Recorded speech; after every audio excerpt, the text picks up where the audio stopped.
Subject కి ఒక teacher ఉంటారు, అన్ని సబ్జెక్టులు నన్ను చదవమంటారు. ఇంత చిన్న బుర్రలో అన్ని ఎలా నింపాలి?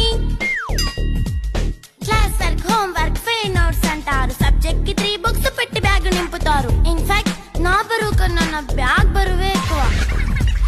క్వశ్చన్లు, ఆన్సర్లు, సర్ప్రైజ్ టెస్టులు తమ్మి దాటుకొని మళ్ళీ స్కూల్ వాన్ ఎక్కేసి అమ్మయ్య ఇక ఇంటికి వచ్చేసామనుకుంటే మార్క్స్ తక్కువ వస్తే చెయ్యాలి అసైన్మెంట్. రిపోర్ట్ కార్డ్ చూపిస్తే ఇంట్లో ఉన్న పనిష్మెంట్. హోమ్ వర్క్ చేయమంటూ మమ్మీ చంపుతుంటుంది. ట్యూషన్ టైం అయిందని డాడీ తరుముతుంటాడు. డాన్స్ క్లాస్ కి వెళ్ళమని తాతయ్య తిడతాడు. స్నాక్స్ తిని వెళ్ళమని నాన్నమ్మ ఆపుతుంది. ఇక అన్నీ అయిపోయాక కాసేపు టీవీ చూద్దామంటే మమ్మీ ఎంట్రీ ఇచ్చింది. బెడ్ ఎక్కమంది. చిన్న నాప్ తీసేలోపు తెల్లారిపోయింది.